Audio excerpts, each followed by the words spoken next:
the new president, I don't think he does much thinking, to tell you the truth, Hal. He just reacts. You made a great point before I play the video. I meant to say it. He's in totally, I won't say 100% transactional, but 95%. And that decision with respect to TikTok, where he says, hey, I want to get TikTok back on. I'm going to reverse the ban. I'm going to do this. That's because he views it as a political opportunity. I agree.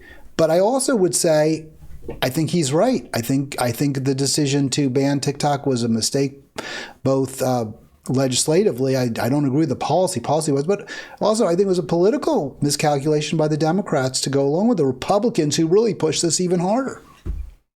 Yeah, I mean, it's a problem because being owned by the Chinese, and when the Chinese are our major rivals, and if they have access to, American, software and all this, all our information, then that's got to be a problem for the United States. But my son was pointing out that the U.S.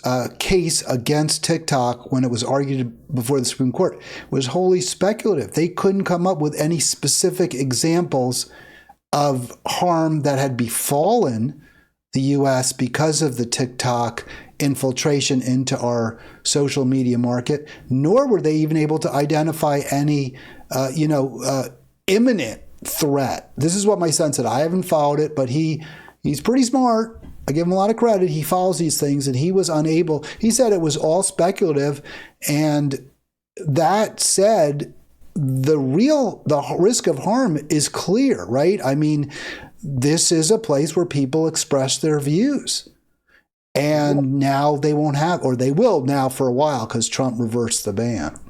Would it be so bad if TikTok was owned by an American company or American leader? I mean, I can't see that it would ruin ruin TikTok. So I think, it's worth looking into and, maybe banning the Chinese from owning it.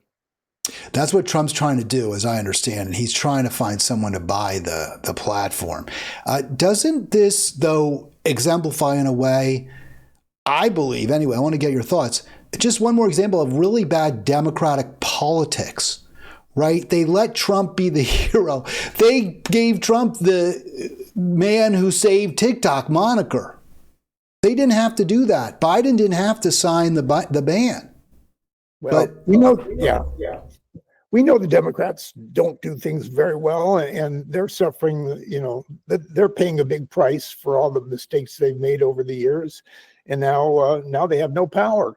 So I don't know what they're going to do from going forward, but right now Trump's got all the power. He's got Congress, he's got the courts, he's got a lot of the media. So it's a bad time for Democrats. All right, let's play this. This is from the inauguration today. I wasn't planning to spend a ton of time on the inauguration, but it is Inauguration Day. We've talked about the ceasefire, which to me is actually the most important story. But here's Trump, and I want to get your thoughts. I won't even really billboard this, except to say he's talking about the military under the Trump presidency. So let's go to the video. By the way, can you hear the applause? You can. You aren't hearing that, Arlen. Is that right? You didn't. Wow. Well, let me see if I can make sure you do, because we want to make sure you're hearing it. Hold on one second. I don't. You should be hearing that. I had this issue. Well, maybe it just wasn't. No, I think it was loud enough. Let me go to the. This is the kind of thing that drives me completely bats. And also, I'm sure the listeners really appreciate it as well. And now they can all see the settings, but we'll just watch me do this. Yeah, so microphone is line 2. So you should hear it, Arlen. It's going to line 2. Let's try this again. Okay. We'll go back to the Trump video because I do have it going to 2. Oh, but maybe there's some issue here. All right, let's go. Like in 2017, we will again build the strongest military the world has ever seen. We will measure our success not only by the battles we win, but also by the wars that we end, and perhaps most importantly, the wars we never get into. All right, so Message of peace, Arlen. You can't be too upset about that, or maybe you are. Well, that's probably expected from Trump because he's trying to be the powerful leader and strong and have strong convictions. And so it's not surprising that he wants people to think that he's going to save everything, that he's going to, prevent all the wars and win everything. So, this is typical Trump. Well, but still, he does pay lip service to getting out of wars. And we just saw a ceasefire. So I think trying to be really fair, that's something to take with some degree of optimism. Well, yeah, I'm willing to see what happens, and yeah, it's true. I don't see Donald Trump as a warmonger at all, and that's the good thing about him. The only good thing I can think of about him. So we'll just have to wait and see what happens. For the people, the Trump haters out there, we'll get to some videos where you'll be able to indulge yourself a little bit. But just with respect to war, so Rubio, I like this. This is what I wanted to see. Russia and Ukraine must make concessions to end war. Rubio, having been this is for his confirmation hearing, having been a real hawkish guy, and that was an issue. A lot of the MAGA folks didn't like that. But he's going to push Ukraine as well as Russia, and that's not something we saw from Antony Blinken, right, Arlen? It was just like Israel, basically whatever Zelensky wants, he gets. It was interesting, too, that the Republicans dropped one of their Congress people from a powerful position who was pro-Ukrainian, and I wonder if that is significant or not. Because of course, I hope that the U.S. backs Ukraine all the way. You're not so much with me on that, but that's another area, just like the Mideast, that maybe there's a chance for peace. Well, you had said, though, that you kind of backed away a little bit in recent times from your pro-Ukraine war position. Have you reverted to it, to the old position? No, I hate seeing all the killing, all the violence and everything, and I want the war to stop. It's just question is, what's going to happen when it stops? Who's going to, decide, what's going to happen to Ukraine? Is it going to be Putin or is it going to be Zelensky? So, if they could come up with a decent compromise, then I'm all for it. Well, again, then I think what Rubio said would be right in your wheelhouse. Both sides must make concessions. If necessary, yeah. I mean, I don't know how Ukraine doesn't make concessions since 20% of their territory is now in Russian hands, and the Russian army is as badly hit as it's been, is in much better shape, as is the country, than Ukraine at this point.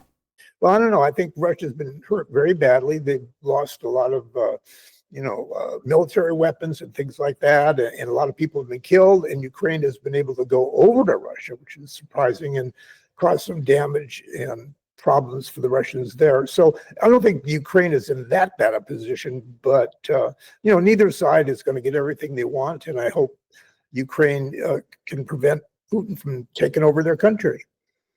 All right. I don't think that's in the cards. I don't think there's going to be an agreement that Ukraine is no longer a sovereign state. I think it's just a question of what territory, if any, becomes Russian and what territory is demilitarized. I think that's what they're going to be arguing about. And then there may be some question about some type of reparations, although I would be surprised. I think both sides are going to be kind of on their own to rebuild. Here is President Trump on one of my favorite topics, trade and tariffs. I will immediately begin the overhaul of our trade system to protect American workers and families. Instead of taxing our citizens to enrich other countries, we will tariff and tax foreign countries to enrich our citizens. So, any thoughts on that, Arlen? Well, yeah, he wants tariffs, and a lot of his allies do too. But eventually, the American consumer is also going to be paying for that. Those tariffs are going to cost money, and the consumers are going to have to pay more. So we'll see how it works out. Yeah, I mean, I'm glad he brought this up. I was somewhat concerned Trump would back away from his pro-tariff position, which I think is essential in this world. That said, it's only words. We'll see whether the policies that he enacts are consistent. I understand the argument about prices. It's true. Tariffs do cause some price hikes. There's no question about it. But that said, they also generate revenue for the government. So to the extent that there are higher prices, those can be completely offset by tax rebates or other policies that refund money to the American consumer. We'll see if that happens.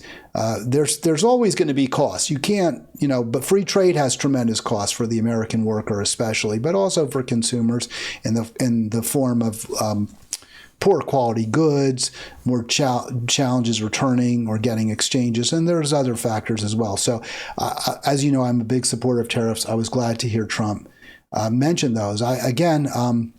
Not as bad, at least so far, as maybe some would have thought. Let's get to another topic where I think. I have one more thing to say about that, and that is, as far as economics, I think what's most interesting to me is, will Trump continue to help those at the top of the pyramid, the rich people?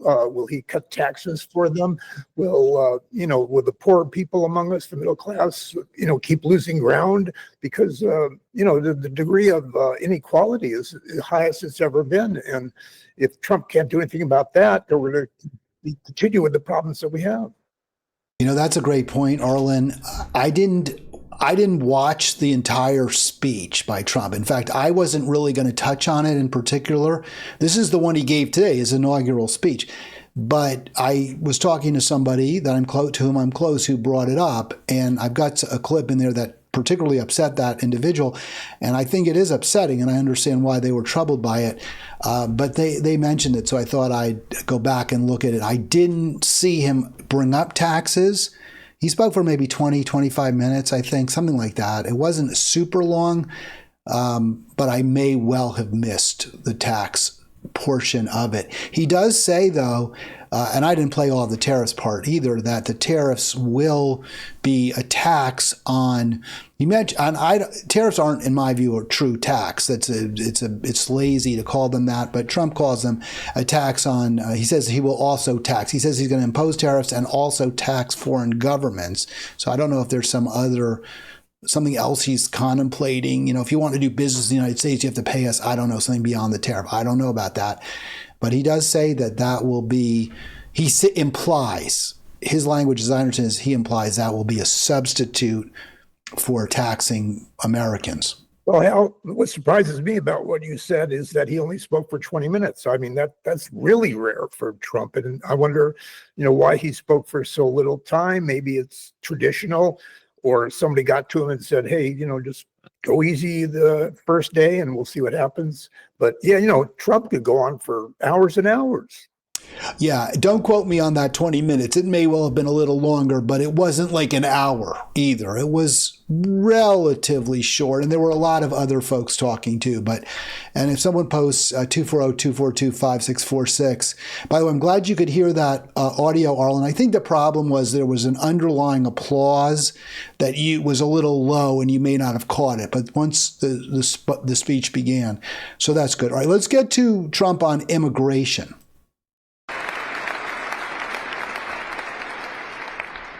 All illegal entry will immediately be halted, and we will begin the process of returning millions and millions of criminal aliens back to the places from which they came.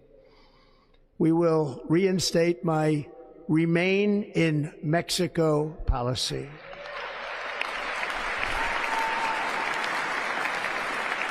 I will end the practice of catch and release. And I will send troops to the southern border to repel the disastrous invasion of our country. All right, thoughts on that, Arlen? Well, it's kind of scary. Isn't exactly what he's going to do. I mean, he's saying some pretty grandiose things about, getting rid of the immigrants and all that. And that's really probably the biggest factor as to why he's president now, because, Biden and Harris got too sloppy about letting people in, and there's too many illegals in this country, and people know that, and they know that the Democrats didn't do enough to stop it. So now the question is, will Trump go to an extreme like he did before, where he's separating families and all that? We don't know, but it's going to be very interesting to find out. I find this very troubling. I'm very concerned about this. This is one of the areas where I think Trump, was the worst thing he did, frankly, as president, was the separating families and putting people in those cages, which is what he did. And I understand so did Obama. There's an argument there. Clearly, Trump took that policy and amped it up and put it on steroids and made things far worse. He talks about millions of criminals. I don't think the number is anywhere near that. Immigrants tend to be more law-abiding. There are absolutely horror stories. I'm not denying there are people who come across the southern border or the northern border from Europe, and they commit crimes, and it's bad. It's very bad, but it's also exaggerated for effect. It's also used by jingoism.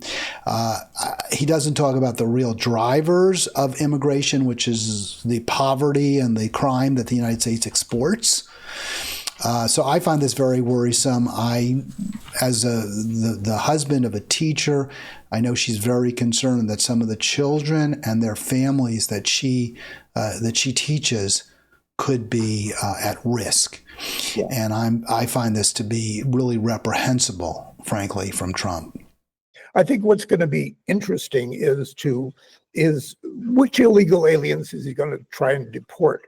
Are they the ones who are in the country illegally because they didn't do it the proper way, or are they going to actually go after criminals who may have robbed a store or something like that? It just depends on how many people and what they did, and we'll have to wait and see what he's going to do.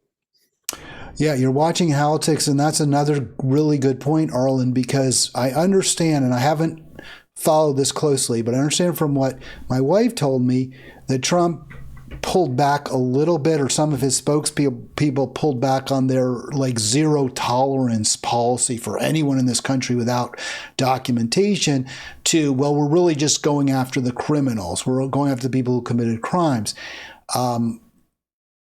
I hope there's truth to that. I'm skeptical. Again, using numbers like millions, that's not people who are committing violent crimes. That's just hardworking people who are trying to survive in a very challenging environment. And I understand your point about immigration is a very good one. It was a big factor. Although a study came out, you may not have seen it, we'll talk about it in a moment, that wasn't the biggest factor in terms of Trump's win. It wasn't immigration, but I agree. But I think the problem is more that, as you mentioned, inequality is rising.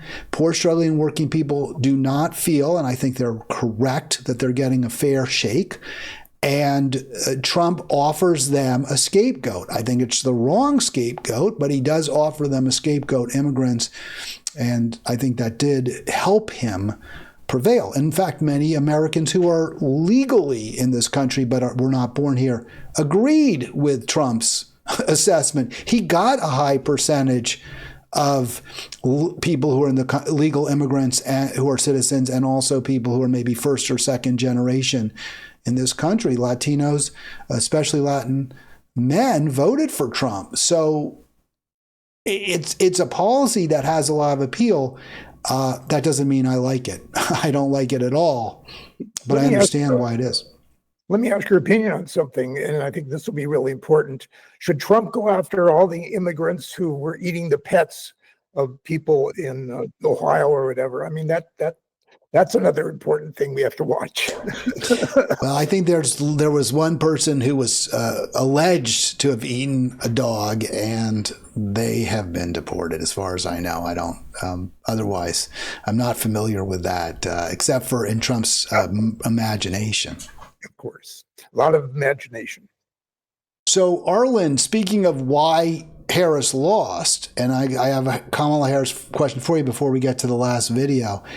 But there was a recent study that came out, although it has some potential flaws, not perfect, that concludes that the biggest factor was the failure of Harris Biden to ever stand up to Israel. Well, that's certainly a factor. And she never really separated herself from Biden hardly at all over anything significant. So I think that's part of the problem, because Biden wasn't popular. He was, he was too old, and he wasn't doing what he should have done, especially like with Israel. So but how I did write an opinion piece. I think it'll be out in the next day or two, but I looked as to the reasons why Kamala lost. And I think it goes back about 50 years when Republicans started to really push for getting their ideas, their philosophies in the American society, with the Rush Limbaughs of the world and the Fox Newses and all that, and all the rich people. Now people like Elon Musk can spend as much money as they want to get their candidate elected. Like Musk spent like $250 million rather, or more, helping Trump get elected. And you could even give as much money as you want and not even disclose who is giving all the money. So, in other words, our democracy is no longer a democracy. I think you're 100% right, Arlen. I would point out that the decline of the Democratic Party, I think, can largely be attributed to the influence of money as well, the corrupting influence of big money in our elections. The Republicans have been chased right by the Democrats because both now really have decided they're not going to pursue true pro-worker policies. Although Trump at least talks about workers, he discussed them in his tariffs, when he promoted tariffs. And I think this is an area where the Democrats have made a terrible, terrible miscalculation, where they kind of ceded ground. They didn't have to. She didn't have to campaign, Arlen. When I say she, Kamala Harris did not have to campaign with Cheney. She could have gone. Tim Walz has far more working class cred than does Cheney, Liz Cheney, and she could have also gone out with labor leaders. She got a lot of labor endorsements. She didn't take advantage of those. Yeah, she didn't do a bad job. She actually campaigned very well, I think. But her problem is, and then the Democrats' problem is, if they go after try to get support from the corporations, from the billionaires and everything like that, then they're going to lose the Republicans. Republicans are always going to get, their people in favor of, rich people getting richer and richer. And so what are the Democrats going to do? I think the only way to save our democracy is public financing. You got to get money out of politics, out of elections. That's the only way I can think of where anything will change. Yeah, of course, that's a chicken and an egg, because you can't get the money out of politics because the people who are in power now are there because of money, and they'll never take the money out. So it becomes incredibly difficult. I think there have been some opportunities. There was an opportunity in 2016 with Bernie Sanders, and we lost that opportunity. And I even think in 2024, you're right. I mean, Democrats have to feel beholden to these billionaires, but they could exercise a little more independence than they do. They exercise virtually none. All right, here's a clip that I was actually brought to my attention, Arlen. This will be the last we play of Trump, but I do want to get your thoughts on this one. If you thought the last one was a problem, see what you think of this one. 8 years, I have been tested and challenged more than any president in our 250-year history. And I've learned a lot along the way. The journey to reclaim our republic has not been an easy one, that I can tell you. Those who wish to stop our cause have tried to take my freedom and indeed to take my life. Just a few months ago in a beautiful Pennsylvania field, an assassin's bullet ripped through my ear. But I felt then, and believe even more so now, that my life was saved for a reason. I was saved by God to make America great again. That's awful. I mean, we know about Trump, and he's always maintained his innocence with everything, even though, you know, his record of crimes is well known and well documented, and he always, you know, claims everybody's out to get him, and we know that's not true, and he was able to escape all, you know, most of his charges other than those felonies in New York, and now he's, you know, saying God's on his side. I mean, that's not good. Well, I mean, you've called Trump a fascist. I don't think that's unreasonable. This is certainly from that playbook, right, where you declare that you're the scourge of God, you're the avatar of God, maybe not fascism even, but some type of totalitarian or theocracy. I'm not going to go take that too far, but it's certainly a problematic statement. And we'll see, you know, how much freedom really does flourish. But when a leader claims that they're anointed to make the country great, you do have to really wonder about how much they're going to respect democratic norms. And he also, you know, maintained that his assassination attempt was due to, you know, the other side. I mean, probably kind of implying that maybe it's the Democrats or the left that were trying to kill him, and that's really going far. Yeah, I mean, I don't want to. I do think Trump was persecuted unjustly by the Democrats. I think they gave him. They didn't give him any opportunity. They did not try to work with him at any point. And I think that was wrong, just as it was wrong when Mitch McConnell did that to Obama. There are areas where I think you can work with Trump. We heard some of them from him today, but obviously that doesn't excuse his grandiosity, his narcissism either. All right, anything else before we move on? I want to get to the Christoph piece. I know one of your favorite columnists, Arlen, but we can even use the Christoph piece to leverage back into the Trump inauguration. But I'm just curious if, and I didn't play all the videos. I have one about the Green New Deal. I just didn't play it. Maybe I'll play it tomorrow. But basically, he's gutting the Green New Deal, which is another very, very problematic, wrong-headed, misguided, dangerous policy decision.